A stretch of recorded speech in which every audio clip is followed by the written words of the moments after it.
15.5 বছরের ফ্যাসিবাদী শাসনের শিকল ভেঙে সাম্য, মানবিক মর্যাদা ও সামাজিক ন্যায়ের ভিত্তিতে নতুন বাংলাদেশ নির্মাণ প্রক্রিয়া শুরু হলেও একই সঙ্গে কথিত রাজনীতির নামে সামাজিক আধিপত্য প্রতিষ্ঠার পুরনো দ্বন্দ্ব আবারও সক্রিয় হয়ে উঠেছে। এই দ্বন্দ্বে কে বিজয়ী হবে তার সময় বলে দিবে। তবে দেশের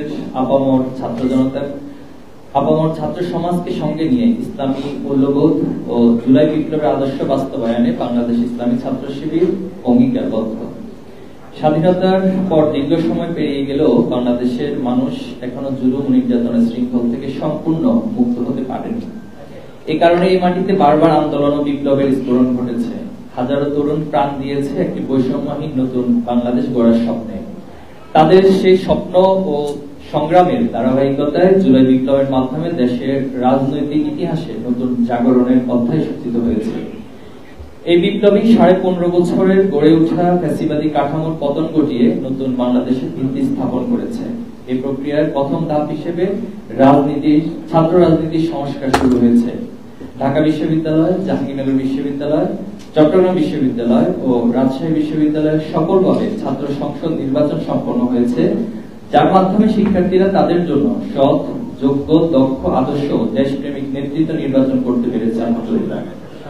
অন্যান্য বিশ্ববিদ্যালয় ছাত্র সংসদ নির্বাচন প্রক্রিয়া চলছে। আমরা আশা করি প্রশাসন ধারাবাহিকভাবে বিশ্ববিদ্যালয়, মেডিকেল ও অন্যান্য প্রতিষ্ঠানে নির্বাচনের আয়োজনে কার্যকর পদক্ষেপ গ্রহণ করবে। এটি নিঃসন্দেহে অভ্যুত্থান পরবর্তী রাজনৈতিক সংস্কারের প্রথম সোপান।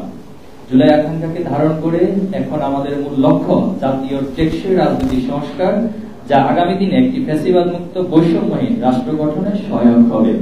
প্রিয় সাংবাদিকবৃন্দ, আপনারা অবগত আছেন যে গণ অভ্যুত্থান পরবর্তী সরকার রাজনৈতিক সংস্কারের লক্ষ্যে ঐক্যমত কমিশন গঠন করেছে এবং রাজনৈতিক দলগুলোর সঙ্গে আলোচনার মাধ্যমে একটি সংস্কার রূপরেখা প্রণয়ন করেছে। কিন্তু দুঃখজনকভাবে একটি বিশেষ রাজনৈতিক দল গুরুত্বপূর্ণ বিষয়ে নোট অফ ডিসেন্ট দিয়ে ফ্যাসিবাদী রাজনীতির ধ্বংসাবশেষকে টিকিয়ে রাখার অপচেষ্টা করছে।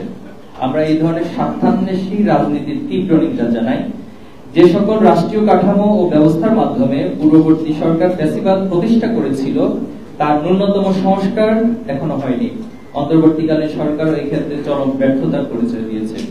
প্রায় 2000 শহীদের রক্তে অর্জিত জুলাই গণ অভ্যুত্থানের বৈধতা রক্ষার জন্য জুলাই সনদ আইনগতভাবে স্বীকৃত হওয়া অত্যন্ত জরুরি। আমরা দলীয় এজেন্ডার গণ্ডি পেরিয়ে দ্রুত গণভোটের মাধ্যমে জুলাই সনদকে আইনি ভিত্তি প্রদান করার আহ্বান জানাচ্ছি। প্রিয় সাংবাদিক ভাই এবং বোনেরা, আমরা উদ্বেগের সঙ্গে লক্ষ্য করছি জুলাই বিপ্লব পরবর্তী সময়ে দেশ জুড়ে একটি দলের রাজনৈতিক পরিচয়ের আড়ালে চাঁদাবাজি এক মহামারীর রূপ নিয়েছে। দেশের বিভিন্ন স্থানে এই চাঁদাবাজরা এক প্রকার অরাজকতা চালাচ্ছে। এরই মধ্যে পুরান ঢাকায় চাঁদা না পেয়ে ব্যবসায়ী সোহাগকে পাথর মেরে হত্যার ঘটনা গোটা জাতিকে নতুন করে ভাবতে শিখিয়েছে। কিন্তু দুঃখের বিষয় এই যে এই দলীয় চাঁদাবাজদের বিরুদ্ধে আইন শৃঙ্খলা বাহিনী কার্যকর ব্যবস্থা গ্রহণে ব্যর্থ হচ্ছে। অনেক ক্ষেত্রে চাঁদাবাজদের গ্রেফতার করা হলেও একই রাজনৈতিক দলের কর্মীরা থানায় চাপ প্রয়োগ কিংবা মব সৃষ্টি করে তাদের ছাড়িয়ে নিচ্ছে। এটি আইনের শাসনকে প্রশ্নবিদ্ধ করছে এবং সরকারের সক্ষমতা নিয়ে জনগণের মধ্যে সন্দেহ তৈরি করছে। আমরা উদ্বেগের সঙ্গে লক্ষ্য করছি যে দেশের অন্য রাজনৈতিক দলের গণতান্ত্রিক কার্যক্রমের উপর নিয়মিত বাধা প্রদান ও হামলার ঘটনা ঘটছে। বিশেষ করে নোয়াখালী, ফেনী, নওগাঁ, ঝিনাইদহে নারীদের উপর বিএনপি ও এর সহযোগী সংগঠনের নেতাকর্মী দ্বারা হামলার ঘটনা সম্প্রতি সকলের নজরে এসেছে। উদার গণতান্ত্রিক ও নারী বান্ধব দল হিসেবে নিজেদের দাবি করা বিএনপি বাধাদানকারী অপরাধীদের বিরুদ্ধে কোনো ব্যবস্থা নেয়নি। উল্টো নোয়াখালী, সোনাইমুড়িতে নারীদের কটূক্তি করা স্বেচ্ছাসেবক দলের কর্মীর পক্ষে মিছিল করে বিএনপি ফ্যাসিবাদী মানসিকতার পরিচয় দিয়েছে। এমন আচরণ অগণতান্ত্রিক, ন্যাক্কারজনক, নারীদের প্রতি চরম মানহানিকর রাজনৈতিক অবস্থানের বহিঃপ্রকাশ। দুঃখজনকভাবে এসব হামলার সাথে জড়িত কোনো অপরাধীদের বিরুদ্ধে সরকার ব্যবস্থা নিতে ব্যর্থ হয়েছে। একই সাথে দেশের বিভিন্ন স্থানে মসজিদে কোরআন তালিমের মতো প্রোগ্রামে বাধা প্রদানের ও হামলার মতো ঘটনা ঘটেছে। এছাড়া বিএনপি নির্বাচনের মনোনয়নকে কেন্দ্র করে বিভিন্ন এলাকায় সহিংসতা, কন্দল ও হত্যাকাণ্ড ঘটছে। এমন পরিস্থিতিতে আসন্ন জাতীয় সংসদ নির্বাচনের জন্য হুমকি স্বরূপ আমরা এই সকল ঘটনার তীব্র উদ্বেগ প্রকাশ করছি। সেই সাথে আমরা দেশের শান্তি স্থিতিশীলতা বজায় রাখতে সকল সন্ত্রাসী, চাঁদাবাজ, সকল রাজনৈতিক দুর্বৃত্তদের বিরুদ্ধে কঠোর ব্যবস্থা নেওয়ার আহ্বান জানাচ্ছি। প্রিয় সাংবাদিক বন্ধুগণ, ফ্যাসিবাদী আওয়ামী লীগের আমলে আমরা গণমাধ্যমের একপাক্ষিক অবস্থান দেখেছি। অনেক গণমাধ্যম নিরপেক্ষতা হারিয়ে শেখ হাসিনার আজ্ঞাবহ প্রচার যন্ত্রে পরিণত হয়েছিল। জুলাই বিপ্লব পরবর্তী আমাদের প্রত্যাশা ছিল সকল গণমাধ্যম স্বাধীন আচরণ করে জনগণের আকাঙ্ক্ষার প্রতিফলন ঘটাবে, কিন্তু দুঃখজনকভাবে গণমাধ্যমের এক পেশি আচরণ এখনো যায়নি। কিছু কিছু গণমাধ্যম নিরপেক্ষতার পরিচয় দিতে ব্যর্থ হচ্ছে। বিশেষ করে জুলাই পরবর্তী একটি বিশেষ রাজনৈতিক দলের কর্তা ব্যক্তিরা বিভিন্ন টিভি ও মিডিয়া হাউস দখল করে নিজেদের মন মর্জি মতো সংবাদ পরিবেশন করছেন। তার ব্যত্যয় ঘটলে সাংবাদিক ছাঁটাইয়ের ঘটনাও ঘটছে। সম্প্রতি জাহাঙ্গীরনগর বিশ্ববিদ্যালয়ের ছাত্র শিবিরকে জড়িয়ে মিথ্যা সংবাদ প্রকাশ করে কিছু গণমাধ্যম সেটার সত্যতা তুলে ধরে ছাত্র শিবির প্রেস বিজ্ঞপ্তি দেয় এবং সেই প্রেস বিজ্ঞপ্তি প্রকাশ করে নিউজ করার কারণে নিরপেক্ষতা আশা করছি, অন্যথায় দেশের গণতন্ত্র আবারও হুমকির মুখে পড়বে। সম্মানিত উপস্থিতি, আপনারা জানেন জুলাই গণ অভ্যুত্থানের ১.৫ বছর অতিক্রান্ত হয়েছে। নিষিদ্ধ সংগঠন আওয়ামী লীগের নেতাকর্মীরা বিচার প্রক্রিয়া শুরু হলেও সেটি অত্যন্ত ধীরগতিশীল। এর কারণে কিছু সুবিধাভোগী রাজনৈতিক দলের নেতাকর্মীরা মোটা অঙ্কের টাকার বিনিময়ে কালক্ষেপণ করেছে। সেই সাথে গ্রেপ্তারকৃত আওয়ামী লীগ নেতাদের ছাড়াতে একটি পক্ষ মামলা বাণিজ্যের মাধ্যমে জামিন করিয়েছে, যা অত্যন্ত দুঃখজনক।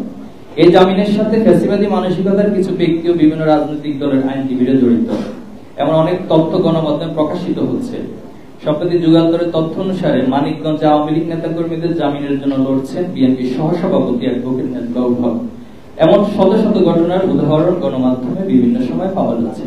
এছাড়াও গতকাল বিএনপির মহাসচিব মির্জা ফখরুল ইসলাম আলমগীর সাহেব আওয়ামী লীগের সকল মামলা তুলে নেওয়ার আশ্বাস দিয়েছেন, যা অত্যন্ত হতাশাব্যঞ্জক। এমন আচরণ জুলাই শহীদদের রক্তের সাথে প্রতারণার রাজনীতি ছাড়া কিছুই না। প্রিয় সাংবাদিকবৃন্দ, আগামীকাল ফ্যাসিস্ট শেখ হাসিনার বিচারের রায় ঘোষিত হবে।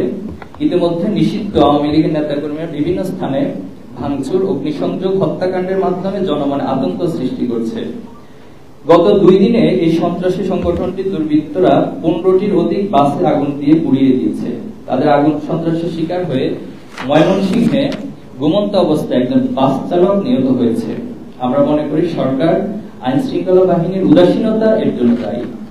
আমরা সরকারকে এই অগ্নি সন্ত্রাসীদেরকে অবিলম্বে আইনের আওতায় এনে বিচারের মুখোমুখি করার আহ্বান জানাচ্ছি। সেই সাথে জুলাই গণহত্যা ও সকল গুম, খুন, নির্যাতন, মানবাধিকার লঙ্ঘনের সাথে জড়িত সকল ব্যক্তি, গোষ্ঠী, প্রতিষ্ঠান ও সংগঠনকে বিচারের আওতায় আনার জোরালো দাবি জানাচ্ছি। যারা এই ফ্যাসিবাদী শাসনকে বৈধতা দিতে ভূমিকা রেখেছিল তাদের বিরুদ্ধে আইনি ব্যবস্থা গ্রহণ করার দাবি জানাচ্ছি। আগামীকাল 13 নভেম্বর আন্তর্জাতিক ট্রাইব্যুনালে খুনি হাসিনার বিচারের রায় ঘোষণা করবে। এই প্রেক্ষিতে নিষিদ্ধ আওয়ামী লীগের কিছু নেতাকর্মী ঢাকায় লকডাউন নামে কর্মসূচি দিয়েছে। আমরা তাদের স্পষ্ট জানিয়ে দিতে চাই, নতুন বাংলাদেশে ফ্যাসিবাদ ও অরাজকতার কোনো স্থান নেই। দেশের শান্তি শৃঙ্খলা বিনষ্টের যে কোনো প্রচেষ্টা ছাত্র সমাজ ও জনগণ প্রতিহত করবে। বাংলাদেশ ইসলামী ছাত্র শিবির দেশের আপামর ছাত্র জনতাকে সঙ্গে নিয়ে যে কোনো নৈরাজ্যের উপযুক্ত জবাব দিতে প্রস্তুত রয়েছে। প্রিয় সাংবাদিকবৃন্দ, দীর্ঘ ফ্যাসিবাদের জাতাকল থেকে অনেক ত্যাগের বিনিময়ে আমরা নতুন বাংলাদেশ পেয়েছি। এই বাংলাদেশ রক্ষার দায়িত্ব আমাদের সবার। প্রতিহিংসা, হীনমন্যতা ও পরস্পর কাদা ছড়াছড়ি রাজনীতি আরো ফ্যাসিবাদী কাঠামো ফিরিয়ে আনতে পারে। তাই জুলাইয়ের আকাঙ্ক্ষাকে ধারণ করে চাঁদাবাজি, দুর্নীতি, মামলা বাণিজ্য, সকল প্রকার সহিংস মনোভাব পরিহার করে একটি যৌক্তিক রাজনৈতিক সংস্কারের মাধ্যমে ঐক্যবদ্ধভাবে দেশকে এগিয়ে নিতে আমরা বিএনপি, জামাত সহ সকল রাজনৈতিক দলের কাছে আহ্বান জানাচ্ছি।